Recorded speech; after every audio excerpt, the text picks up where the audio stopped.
Hi, welcome to the next lecture. तो चलिए देखते हैं हमारे नेक्स्ट लेक्चर का टॉपिक क्या है। Introduction to technical analysis part 1। ये मैं टॉपिक शुरू करने से पहले आप सभी को बता देना चाहता हूँ कि ये टॉपिक बहुत ही इम्पोर्टेंट है। ये टॉपिक आपके पूरी ज़िंदगी काम आने वाला है। तो सबसे पहले चलिए हम एक चीज़ देखते हैं कि what comes to your mind when you hear about technical analysis. जब आप टेक्निकल एनालिसिस के बारे में सुनते हो, आपके दिमाग में ऐसी कौन सी चीज़ सबसे पहले आती है? आप एक 15 सेकंड का पॉज कर सकते हो वीडियो और फिर मेरे को जवाब देना। ओके, सो टेक्निकल एनालिसिस जब आप सुनते होगे तो कोई आपके मन में ये आता होगा कि ये टेक्निकली कोई चीज़ होगी या मुश्किल चीज़ हो सकती है, टेक्निकली हमसे में भी ना हो, या फिर हमसे हो जाए तो कैसे होगी। तो सबसे पहले आपके दिमाग में जो आएगा वो चीज़ आएगी ये ग्राफ्स। कभी कोई ग्राफ ऊपर जा रहा है, कभी एकदम से नीचे आ रहा है, फिर ऊपर जा रहा है, फिर और ऊपर गया, फिर नीचे आ गया। ऐसे ग्राफ्स जो ऊपर भी जाते हैं, नीचे भी आते हैं और कई बार साइड वे भी रहते हैं। जैसे ये ऑलमोस्ट साइड वे भी रह रहा है, ना ज़्यादा ऊपर जा रहा है ना नीचे आ रहा है। ये हेवल्स का चार्ट है, हेवल्स इंडिया। पहले तो मैं वेबसाइट के बारे में बता देना चाहता हूँ। ये वेबसाइट है in.trading.com। in.tradingview.com। तो ये वेबसाइट मैं ऑफनली ज़्यादातर यूज़ करता हूँ क्योंकि इस वेबसाइट में देखना बहुत ही आसान है। आप और भी वेबसाइट यूज़ कर सकते हैं, बट इस वेबसाइट में क्लियरली एक तो दिखता है और एक मज़ा भी आता है ये वेबसाइट यूज़ करने में। तो आपके मन में पहले ये आता होगा कि ग्राफ ऊपर जा रहा है और नीचे आ रहा है। ये क्यों जा रहा है ऊपर और क्यों नीचे आ रहा है? सबसे पहला सवाल तो ये, because of demand and supply. जिसकी जितनी ज़्यादा डिमांड हो जाएगी वो ऊपर चले जाएगा, जिसकी सप्लाई ज़्यादा हो जाएगी वो नीचे आ जाएगा। एक टाइम पर इसकी अच्छी डिमांड हो गई थी, ये ऊपर चला गया, ऑलमोस्ट 1216 1216 रुपये का इसका शेयर प्राइस हो गया था, बट फिर सप्लाई एकदम से ज़्यादा हो गई, फिर नीचे आ गया। अब ये करता कौन है, ऊपर या नीचे? आप और मैं, हम आम निवेशक या फिर FII या DII। अब इसमें कोई एज कैटेगरी भी नहीं होती। ऐसा नहीं होता कि जो नए नए आए हैं लोग वही करते हैं, 18 से 30 साल के, या फिर 30 से 50-55 साल के लोग करते हैं, या फिर 55 से लेकर 80 तक करते हैं, जो 80 साल की उम्र है वहाँ तक करते हैं। इस स्टॉक मार्केट में एज क्राइटेरिया है ही नहीं। यहाँ पर हर एज कैटेगरी, हर एज की उम्र के लोग निवेश करते हैं। एक मज़ेदार चीज़ क्या है? एक मज़ेदार चीज़ ये है कि जब भी आप किसी को बेचते हो तो कोई ख़रीदता तो है, तभी आप किसी को अल्टीमेटली बेच रहे हो। अगर आप किसी को सामान बेच रहे हो, आप बिज़नेस कर रहे हो, उसको बेच रहे हो, कोई ख़रीद रहा है, तभी तो ये प्रोसीजर चलता है। और जब आप ख़रीदते हो मतलब कोई बेचता है। स्टॉक मार्केट भी बिल्कुल वैसे है। अगर आप बेच रहे हो इसका मतलब कोई ख़रीद रहा है। जब आप बेच रहे हो कोई ख़रीद रहा है, और जब आप ख़रीद रहे हो तो मतलब कोई बेच रहा है। अब आपकी अपनी थ्योरी है, उसकी अपनी थ्योरी है। आपको ये लगता है कि शेयर प्राइस अब ऊपर नहीं जाएगा इसलिए मैं बेच रहा हूँ, और जिसने ख़रीदा है उसको लगता है ऊपर जाएगा। तो सबसे पहली बात, हर किसी की यहाँ अपनी थ्योरी है, अपनी मैथ्स जुड़ी पड़ी है। हर किसी को लगता है कि ये उधर जा सकता है, दूसरे को लगता है ये नीचे आ सकता है। तो हमें क्या करना है? अब हमें कैसे पता लगाना है? तो अब हम वीडियो की जो स्लाइड्स हैं वो शुरू करते हैं, उसमें एक एक करके समझते हैं हमें कैसे पता लगाना है। जो पार्ट 1 रहेगा वो ज़्यादातर थ्योरी वाला रहेगा, और जो पार्ट 2 रहेगा वो ज़्यादातर प्रैक्टिकल वाला रहेगा, जिससे कि आपको अच्छी तरह समझ आ जाए कि कैंडल स्टिक्स क्या होती हैं। कैंडल स्टिक बेसिकली आपको नेक्स्ट पार्ट में मैं आपको समझाऊंगा अच्छी तरह वो क्या होती हैं और उसका यूज़ कैसे करती हैं, जिससे आपको बहुत आसानी हो जाएगी आने वाले समय में ट्रेड लेने के लिए या इन्वेस्टमेंट करने के लिए। इन्वेस्टमेंट तो आपको क्लियर है, इन्वेस्टमेंट कैसे करते हैं? पहले तो फंडामेंटल एनालिसिस के साथ। हम अगर निवेश कर रहे हैं किसी कंपनी में लंबे अवधि के लिए, 3-4 साल 5 साल के लिए, तो फिर तो हम टेक्निकल चार्ट कम ही देखते हैं, हम ज़्यादातर फंडामेंटल देखते हैं। कंपनी के अगर फंडामेंटल अच्छे लगते हैं तो हम लंबे समय के लिए देखते हैं, बट अगर कम समय के लिए देखते हैं तो उसको बोलते हैं टेक्निकल एनालिसिस। सबसे पहले टेक्निकल एनालिसिस होता क्या है? Technical analysis is the art of forecasting future price movement based on past price action, volume on a chart and applying various studies and indicators to it. सबसे पहले technical analysis क्या होता है? ये future को प्रिडिक्ट करता है ना? मज़ेदार। लोग कहते हैं ना कि पास देखकर हम फ्यूचर कैसे बता दें, बट स्टॉक मार्केट में ये लागू होता है। हम पास देख करके फ्यूचर बता सकते हैं कंपनी का। एक एग्जांपल लेकर के चलें, आपको मैं ये समझाऊंगा भी ये कैसे करते हैं। अब सपोज करो हम देख रहे हैं कि इसके जब ये शेयर प्राइस इसके आसपास पहुंच रहा है, फिर गिर जाता है नीचे एकदम से, ऊपर फिर गया इधर, ये फिर नीचे गिर गया, ये फिर ऊपर गया, फिर एकदम से नीचे गिर गया। मतलब हम पास देख रहे हैं, हम पहले वाला डाटा देख रहे हैं। पहले जो तारीख थी हो सकता है 1 महीना पे, हम चेक करते हैं। ये डेट है 9 अप्रैल 2021 9 अप्रैल 2021। नेक्स्ट 19 मई और उसके बाद 3 जून। मतलब ये अलग अलग तारीख है जब हम चेक कर रहे हैं कि एक शेयर प्राइस के आसपास जाकर वो नीचे आ जाता है। तो हम अल्टीमेटली क्या कर रहे हैं? हम पास्ट को देख रहे हैं और फ्यूचर प्रिडिक्ट कर रहे हैं। हम ये देख रहे हैं कि अब ये शेयर प्राइस फिर से नीचे आएगा या ऊपर जाएगा। अब हिस्ट्री हमें फ़िलहाल तो ये बता रही है कि नीचे आएगा, और अगर ऊपर चला गया तो कितना ऊपर जाएगा, वो हम नेक्स्ट पार्ट 2 में समझेंगे। Technical analysis work across all the time frame, intraday, daily, weekly और even yearly data, and is applicable to stocks, indices, commodity, futures or any tradable instrument where the price is governed by the force of supply and demand। अब ये किस time frames पर काम करता है? Intraday पर, या फिर डेली बेसिस पर, वीकली पर, या ईयरली पर। अब मैंने आपको इधर दिखाया, ये है फिलहाल डेली बेसिस पे। अब ये 1 सेकंड भी हो सकता है कि 1 सेकंड पहले क्या हुआ, 5 सेकंड पहले क्या हुआ, या मिनट्स का भी आ गया 1, 3, 5, 15, 30, 45, आवर्स का भी आ गया 1 से 4 घंटे, दिन का भी आ गया 1 दिन, 1 हफ्ता या 1 महीना। इन टाइम फ्रेम्स पर ज़्यादातर जो है हम चार्ट की स्टडी करते हैं। हम 5 मिनट से लेकर के 1 मंथ तक की ज़्यादातर स्टडी करते हैं, और वो चीज़ फोर्स ऑफ सप्लाई और डिमांड पर निर्भर करनी चाहिए। कोई भी ऐसी ट्रेडेबल चीज़, अब हम तो स्टॉक की बात कर रहे हैं ना, हम चेक करते हैं निफ्टी 50। निफ्टी 50 वैसे ही है, हम देख रहे हैं ऊपर है, नीचे है, ऊपर गया, फिर नीचे आ गया, फिर ऊपर गया। हम यही तो चेक कर रहे हैं कि अलग अलग इंडाइसेस, अलग अलग जो चीज़ें हैं, कमोडिटी है, कैसे काम करते हैं। कमोडिटी के एग्जांपल लेकर के चले, गोल्ड की। गोल्ड भी वैसे ही काम कर रहा है। ये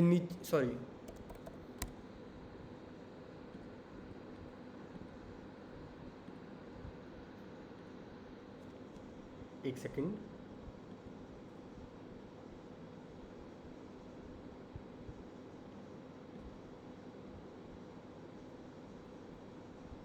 ओके।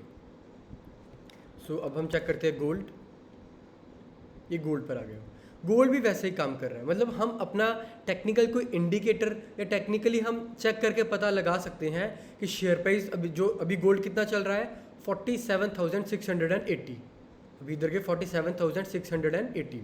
हम टेक्निकली चेक कर सकते हैं पुराना डाटा देख करके कि फ्यूचर में क्या होने वाला है इसके साथ। Now what are the uses of technical analysis? It is very effective tool to time the markets and determine the entry level, the stop loss, and as well as the target level. It takes into account everything that is likely to impact the prices, include fundamental reason, stock specific news, results, event affecting same sector stock, political happenings और so on. जो technical analysis होता है वो एक ऐसा effective tool है stock market के लिए या फिर किसी भी मार्केट के लिए जो फोर्स ऑफ सप्लाई और डिमांड पर निर्भर करती है, ये हमें बता सकता है कि हमारा एंट्री पॉइंट क्या है। अब गोल्ड इधर चल रहा है, हम सपोज करते हैं जब गोल्ड इसके ऊपर जाएगा तब हम एंट्री लेंगे, इस लेवल के ऊपर जो है 49,607। हम सोच रहे हैं इसके ऊपर जाएगा तो हम एंट्री लेंगे। स्टॉप लॉस में भी कोई इधर ले लेंगे नीचे वाला, और टारगेट स्टॉप लॉस क्या होता है मैंने आपको पिछली वीडियो में समझाया था, जहाँ पर हम एंट्री कर रहे हैं उससे नीचे हम स्टॉप लॉस लेंगे। मैं नेक्स्ट कोर्स में आपको बताऊंगा कि स्टॉप लॉस कैसे लेना है और टारगेट कितना रखना है। फिलहाल हम इधर देखते हैं, अगर हमने इधर एंट्री कर ली, नीचे को हम चेक करते हैं ये कितना नीचे जा सकता है, तो वो उधर हम थोड़ा स्टॉप लॉस रख देंगे। ऊपर को हम देखेंगे, ऊपर इतना ज़्यादा जा सकता है ये, तो मतलब इधर हमारा टारगेट होगा, ऊपर को टारगेट और नीचे को स्टॉप लॉस। और अगर हम यही शॉर्ट सेलिंग कर रहे हैं, मतलब पहले बेच रहे हैं और बाद में खरीद रहे हैं, तो इधर हम एंटर किए, नीचे हमारा होगा टारगेट और ऊपर हमारा होगा stop loss, which is vice versa. अगर बाइंग के लिए उल्टा है तो सेलिंग के लिए उल्टा हो जाएगा। अब ये किस चीज़ पे, ये it takes into account everything that is likely to impact the prices. अब टेक्निकल एनालिसिस जो होता है ये सब कुछ इंक्लूड कर देता है, फंडामेंटल भी कर देता है, स्टॉक स्पेसिफिक न्यूज़ भी, रिजल्ट भी, या कोई भी चीज़ जो इसको इफेक्ट हो रही है वो इधर दिखा देता है। अब हम कोई एग्जांपल लेकर के चलते हैं। लेट्स से हम लेते हैं मदरसन सुमी। ओके, सो ये एक दिन में देखो कितना जंप आ गया, एक दो दिन में। इधर 9 फरवरी था और एकदम से जंप आ गया। ये क्यों आ गया? क्योंकि जब कंपनी के रिजल्ट या कोई भी ऐसी चीज़ आ जाती है तो एकदम से ऊपर चले जाता है। तो ये जितनी भी चीज़ें हैं, अब सपोज करो सरकार ने कोई नियम लगा दिया या फिर कोई भी ऐसी चीज़ जो स्टॉक को इफ़ेक्ट कर रही है इनडायरेक्टली और डायरेक्ट वे में, वो आपको चार्ट पर देखने को मिल जाती है। अब सरकार ने आपके सेक्टर पर लगा दिया कि स्टील का अब रॉ मटेरियल महंगा होने वाला है, मतलब कंपनी को कम प्रॉफिट होगा, तो शेयर प्राइस नीचे गिर जाएगा। ऐसी अलग अलग चीज़ें हैं जो इसके शेयर प्राइस को इफ़ेक्ट करती हैं। रिजल्ट हो सकता है, कोई न्यूज़ हो सकती है, ये कोई भी चीज़ स्टॉक को रिलेटेड हो डायरेक्टली और indirectly. Then basis of technical analysis, सबसे पहले price discounts everything. History tends to repeat itself and price moves in a trend. सबसे पहले प्राइस डिस्काउंट्स एवरीथिंग का क्या मतलब होता है? Technical analysis assumes that the company's fundamental, along with the broader economic factors and market psychology, are all priced into stock. Removing the need to actually consider these factors separately, this only leaves the analysis of price movement, which technical theory view as a product of supply and demand for particular stock in the market. Price discount everything मतलब जो इस time पर share price दिख रहा है वही उसकी actual worth है। कुछ क्लियर हुआ आपको? जब भी कोई स्टॉक का शेयर प्राइस इस टाइम आपको दिख रहा है, उसकी उतनी ही वर्थ है, जो वो हमें दिखाई दे रहा है उसकी, उस शेयर की उतनी एक्चुअल में मतलब वर्थ होती है। हम सब भगवान में मानते हैं, हम जितने भी ज़्यादातर लोग हैं भगवान में मानते हैं। हिंदू के अलग अलग भगवान है, मस्जिद, गुरुद्वारे, या फिर क्रिश्चियन, अलग अलग भगवान को हम मानते हैं। स्टॉक मार्केट में भाव ही भगवान है, जो शेयर प्राइस है वही भगवान है, क्योंकि वही अल्टीमेटली एक्चुअल ट्रूथ बताता है हमें। मदरसन सुमी का लेकर के चले तो 236, आज की अगर इसकी वैल्यू है तो 236 रुपये है। मैं एग्जांपल और लेकर के चलूँगा तो रैमको सीमेंट की चेक करते हैं। आज इसकी एग्जांपल, आज इसका अगर शेयर प्राइस कुछ है तो 1089 है। आज के टाइम पे जो मतलब चल रहा है वो सब कुछ डिस्काउंट करके आज इसका शेयर प्राइस चल रहा है। हम प्रिडिक्ट तो कर सकते हैं ये ऊपर जाएगा या नीचे जाएगा, बट आपको मैं एक और चीज़ बता देता हूँ। स्टॉक मार्केट जो इसके प्राइस है वो सब कुछ डिस्काउंट कर रहा है। इसका क्या मतलब हुआ? पहले तो मतलब अगर रिजल्ट कंपनी के अच्छे आ भी गए, कई बार तब भी शेयर प्राइस नीचे आ जाता है। कई बारी जब कंपनी के रिजल्ट अच्छे आ भी गए तब भी शेयर प्राइस नीचे आ जाता है, क्योंकि स्टॉक मार्केट को ऑलरेडी पता है वो ऊपर लेवल है, एक शेयर प्राइस वो एक लेवल के बहुत ऊपर ट्रेड कर रहा है, वो अल्टीमेटली नीचे आ जाता है। मैं आपको एक एग्जांपल दे करके दिखाता हूँ। इधर अपोलो टायर्स की रिसेंटली इसका रिजल्ट आया था, हाँ ये रहा 9 अप्रैल 2021। आई थिंक यही डेट थी जब इसका रिजल्ट आया था, और अगले ही दिन जब इसका रिजल्ट आया, प्रॉफिट इसका मैं आपको बताना चाहता हूँ, आई थिंक कुछ 60 करोड़ था, और 60 करोड़ का कुछ 250 करोड़ हो गया। 60 करोड़ वाला 250 करोड़, ऑलमोस्ट 4 गुना की जंप आ गई। बहुत अच्छा मतलब इसका रिजल्ट आया। बट क्या हुआ, शेयर प्राइस 8-9% के आसपास नीचे गिर गया।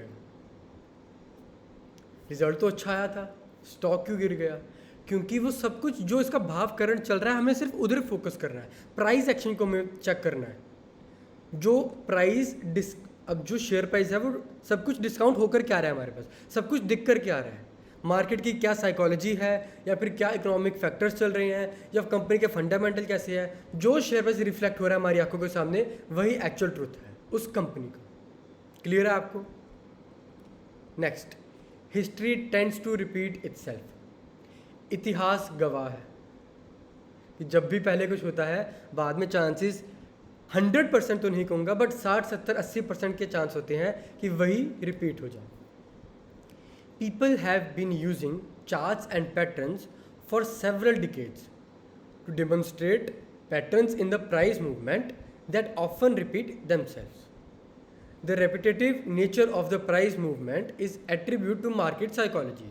In other words, market participants tend to provide a consistent reaction to similar market stimuli over time. जो चार्ट और पैटर्न हम आगे स्टडी करने जा रहे हैं, ये कई साल पहले ही लोग कर चुके हैं। इनफैक्ट उन्हीं के बनाए हैं ये। कितने ही साल, कितने ही ज़माने गुजर गए हैं जब ये लोग चार्ट और पैटर्न को डिसाइड करते थे कि क्या शेयर प्राइस उसका चल रहा है और क्या नहीं चल रहा। तो सबसे पहले हमें ये देखना है कि हिस्ट्री जो है वो हमेशा रिपीट होती है। हिस्ट्री हमेशा रिपीट होती है। एग्जाम्पल लेकर के चलते हैं हम। अब लेट्स से आपका 10 दिन बाद बर्थडे है। अब आपका 10 दिन बाद बर्थडे है तो आपको गिफ्ट तो चाहिए। अब आप अगर अपने माता पिता से मांगेंगे या फिर कुछ भी मांगोगे, कोई एक्सपेंसिव चीज़ मांगोगे, तो वो एकदम से तो नहीं मिलने वाली आपको। तो आप दिमाग में ये डिसाइड कर लेते हो कि मुझे 10 दिन पहले मांगना है। मतलब मैं 10 दिन पहले मांग करके रखूँगा ताकि मेरे माता पिता को टाइम मिले, उनको मैं मना पाऊँ कि हफ्ते बाद मेरे को ये चाहिए और मेरे को ये लेकर के देना। अब ये जब आप नए नए पैदा हुए थे दुनिया में, तो आपको पता था कि ऐसे होने वाला है? नहीं, क्योंकि कंपनी नई नई रजिस्टर हुई थी तो उसका IPO आया था एक तरह से। पर जब जैसे जैसे आपको पता लगने लग गया कि पापा को मैं 2 दिन पहले कहता हूँ मेरे को लेकर के दो कुछ, तो पापा लेकर के नहीं देते, या 1 दिन पहले कहता हूँ तो नहीं लेकर देते, हफ्ते पहले 10 दिन पहले मनाना शुरू करता हूँ तो मेरे को सब चीज़ें मिल जाती हैं। तो जो हिस्ट्री है वो रिपीट होती है। अब आप हर बार 10 दिन पहले ही मांगना शुरू कर दोगे तो आपको वो मिलना शुरू हो जाएगा। स्टॉक मार्केट भी वैसे है, जो इसकी हिस्ट्री होती है वो फ्यूचर कहीं ना कहीं प्रिडिक्ट करना शुरू कर देती है। अब हो सकता है कि आपके पिताजी भी आपको 10 दिन बाद मे भी ना लेकर के दें, तो वो हमारा मतलब स्टॉप लॉस हिट हो गया, है ना? क्योंकि हमारे पिता हो सकता है हमें 10 दिन बाद ना लेकर के दें, बट मैक्सिमम चांस है लेकर के दें, क्योंकि पिछली बार जब भी हम 10 दिन पहले मांगते हैं वो अल्टीमेटली हमें लेकर के दे देते हैं। तो ऐसे हिस्ट्री हमेशा रिपीट होती है। Next, price moves in trend. जो प्राइस है वो एक ट्रेंड में मूव करता है। Trade with the trend is the basic logic behind technical analysis. Once a trend has been established, the future price movement is more likely to be in the same direction as the trend than against it. मतलब जो price होता है stock market का या फिर किसी भी चीज़ का प्राइस होता है, अब वो अगर एक ही ट्रेंड में चल रहा है, तो ऑफनली वो उसी ट्रेंड में चलता रहता है काफ़ी देर। अब कोई शेयर प्राइस चल रहा है, अगर वो नीचे को चल रहा है वो काफ़ी देर फिर वो नीचे चलता रहता है। अब वो नीचे, हमें कैसे पता चलेगा कि वो ज़्यादा नीचे चल रहा है या फिर ऊपर चल रहा है? ये हम आगे देखते हैं। Okay, now what are the types of trend? सबसे पहले एक तो होता है up trend, then down trend, then sideway trend.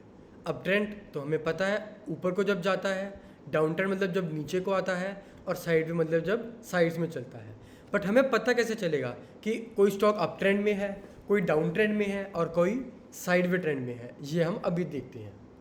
सबसे पहले up trend, when price of an asset or security consistently make higher high and higher low, where each higher high is above than previous higher high and vice versa. मतलब जब ये देखो, पहले तो आपको मैं बता देता हूँ कि जब भी कोई अप ट्रेंड आता है उसका मतलब ये नहीं होता वो ऐसे रॉकेट की तरह सीधा उड़ता है. ऐसा कोई शेर ने जो ऐसे बिल्कुल एकदम से ऐसे उड़ेगा, नहीं, ऐसा कुछ भी नहीं है. वो ऊपर जाएगा, हल्का सा नीचे आएगा, फिर ऊपर जाएगा, फिर हल्का सा नीचे आएगा और फिर ऊपर जाएगा. ये होता है अप ट्रेंड की निशानी. अब मतलब ये हायर हाई गया, मतलब ऊपर को गया, हल्का सा करेक्शन आई, नीचे को आ गया. नीचे को आना मतलब हम इसको बोलते हैं करेक्शन. अब फिर से ये ऊपर गया और हायर हाई एक नया बनाया और फिर हल्का सा नीचे आ गया और फिर ऊपर चला गया. अब हमको जो चीज़ देखनी है वो ये देखनी है जो उसने पहला हायर हाई बनाया. अब सपोज करो ये उसका पहला हायर हाई है और जो दूसरा हायर है वो उस पहले वाले से ऊपर होना चाहिए. जो ये वाला हायर हाई है वो इससे ऊपर होना चाहिए. ये नीचे था, ये ऊपर चला गया. और जो तीसरा है वो दूसरे से ऊपर होना चाहिए. मतलब एक अगर ये लाइन मैं इधर बना देता हूँ तो ये वाला नीचे है, हायर हाई ये नीचे है और ये ऊपर चला गया. हायर लो चेक करते हैं. पहले हायर लो नीचे था, फिर हायर लो भी ऊपर बन गया, फिर ऊपर एक और हायर लो बन गया. मतलब यहाँ पर जो था एक हायर लो, ये ऊपर, अगर इधर मार्क बनाऊँ तो ये ऊपर है, इधर मार्क बनाऊँ तो ये ऊपर है, इधर मार्क बनाऊँ तो आगे ऊपर होता रहेगा, जिसको हम बोलते हैं अप ट्रेंड. मतलब वो एक ट्रेंड में चल रहा है और वो है ऊपर वाला ट्रेंड. एक एग्जांपल लेकर के चलते हैं हम. ओके, निफ्टी 50 की ये चेक करो आप. ये अप ट्रेंड नहीं है, ये एक दिशा में चल रहा है. आप देखो ये एक सीधा चल रहा है. इधर नीचे को आया, फिर ऊपर गया, फिर नीचे आया, फिर ऊपर गया, नीचे आया, ऊपर गया. ये पॉइंट्स को आप देखो, ये हायर हाई पहला बना,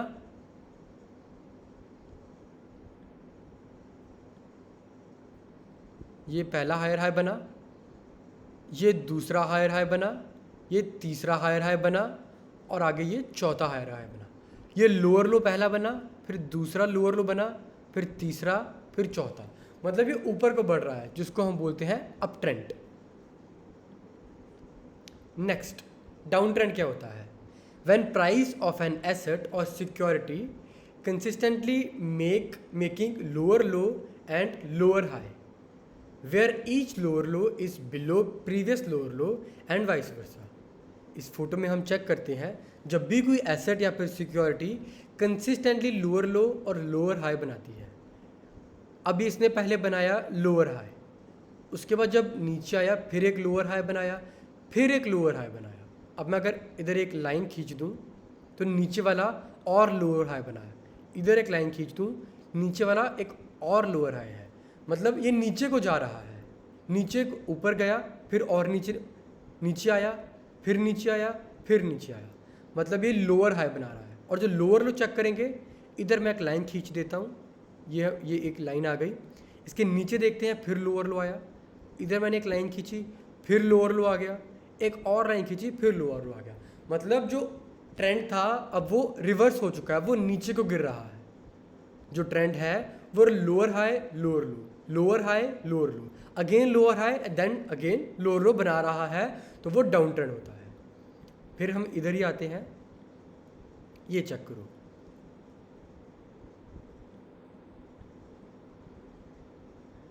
ये ऊपर को बना lower high, then again lower high, again lower high. मतलब ये फिर से नीचे को गिर रहा है. ये जो है ये एक डाउन ट्रेंड की हमें निशानी दे रहा है. Lower high lower low, lower high lower low, lower high lower, अभी नीचे को बन रहा है, तो इसको हम बोलेंगे डाउन ट्रेंड. मतलब जो मार्केट है वो नीचे को आ रही है. जो मार्केट पहले अराउंड ये रही 12,000 के आसपास ट्रेड कर रही थी, वो एकदम से गिर के कितनी आ गई, ऑलमोस्ट 7,500 के आसपास, 7,600 के आसपास आ गई, क्योंकि ये डाउन ट्रेंड इधर से शुरू हो गया था. अप ट्रेंड देखे तो ये ऊपर को जा रहा है, तो मतलब ये अप ट्रेंड है. Last, sideway trend, when force of supply and demand are nearly equal, price of security lateral band and there is no clearly identification, trend is termed, it is known as sideway trend. अब एक ही range में stock चल रहा है, ना अपर जो high है उसको ब्रेक कर रहा है, ना जो लोअर जो लो है उसको तोड़ रहा है. इधर मैंने एक रेखा खींच दी और इधर भी एक खींच दी. अब जो शेयर प्राइस था वो इधर है, सपोज करो ये है 110 और ये है 100. 110 से 100 आया, फिर 115 पे गया, फिर नीचे आया, फिर ऊपर गया, फिर नीचे आया, फिर ऊपर गया. मतलब ये एक ही रेंज में ट्रेड कर रहा है, ना ये अपना हाई को तोड़ रहा है ऊपर जा रहा है, ना हाई तोड़ के, ना लो को तोड़ के नीचे आ रहा है. अब इसका मतलब जो force of demand and supply है वो कैसे काम करती है. पहले तो हम चेक करते हैं अप ट्रेंड में. अप ट्रेंड में मतलब बहुत ही ज़्यादा डिमांड है तभी बढ़ रहा है और बढ़ रहा है. डाउन ट्रेंड में बहुत ज़्यादा सप्लाई है, गिर रहा है, हर कोई बेच रहा है. तीसरा साइडवे ट्रेंड में ना ज़्यादा डिमांड है ना ज़्यादा सप्लाई है, दोनों इक्वल है. मतलब ना लोगों को लगता है कि ये स्टॉक ऊपर जाएगा, ना ही उनको लगता है नीचे आएगा, ये इसी रेंज में ट्रेड करेगा, तभी इसको बोलते हैं साइडवे ट्रेंड. इसकी एग्जांपल देख करके चले तो हमारा फेवरेट शेयर आईटीसी.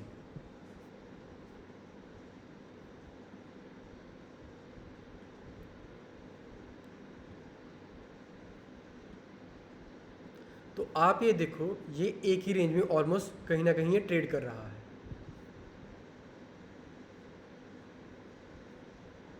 अगर मैं खींच के दूँ इधर रेखा तो एक ये रहा, एक बारी बीच में ऊपर गया था और बाद में फिर ऑलमोस्ट यही लेवल के बीच में ट्रेड कर रहा था. अगर ऊपर भी लेकर के जाऊं तो इस लेवल के बीच में ही ट्रेड कर रहा है, ना इसके ऊपर के लेवल को तोड़ रहा है और ना ही नीचे आ रहा है. अगर आपको इधर क्लियर नहीं होता तो आपको मैं इजी इधर करके देता हूँ. आईटीसी का शेयर प्राइस पर गए, मैक्सिमम पे क्लिक किया, ये चेक करो आप. अब जो 22 फरवरी 2013 में 194 इसका शेयर प्राइस था, ये चल ही नहीं रहा, ये एक ही साइड पे घूम रहा है, हल्का सा ऊपर हल्का सा नीचे, हल्का सा ऊपर हल्का सा नीचे. 2019-20 तक वही इसका शेयर प्राइस है, 194 का उतना ही है. इनफैक्ट आज भी देख लो तो 201 है. तो ये इतने सालों से ये साइडवे ही ट्रेंड कर रहा है ना. तो ये अब ये ट्रेंड थोड़ी हुआ, ये अप ट्रेंड डाउन ट्रेंड थोड़ी है. अब नीचे से देखे तो ये अप ट्रेंड जा रहा था, अब ये बढ़िया अप ट्रेंड पे था, बढ़िया रिटर्न भी दे भी रहा था, बट एकदम से इधर ये साइडवे ट्रेंड में आ गया. मतलब ना ऊपर जा रहा था ना नीचे आ रहा था. तो इसको हम बोलते हैं साइडवे ट्रेंड. ना ऊपर जाए ना नीचे आए, बट एक ही रेंज में ट्रेड होना शुरू हो जाए. Okay, thank you everyone. आपको अब करना क्या है, आपको स्टॉक और सभी ढूंढने हैं और चेक करने हैं वो अभी किस ट्रेंड में चल रहे हैं. अप ट्रेंड में चल रहे हैं, डाउन ट्रेंड में चल रहे हैं, साइड ट्रेंड में चल रहे हैं. और अगर आपको कोई समझ में नहीं आता तो आप मेरे को मैसेज कर सकते हो, मैं हर टाइम आपकी मदद करने के लिए तैयार रहूँगा.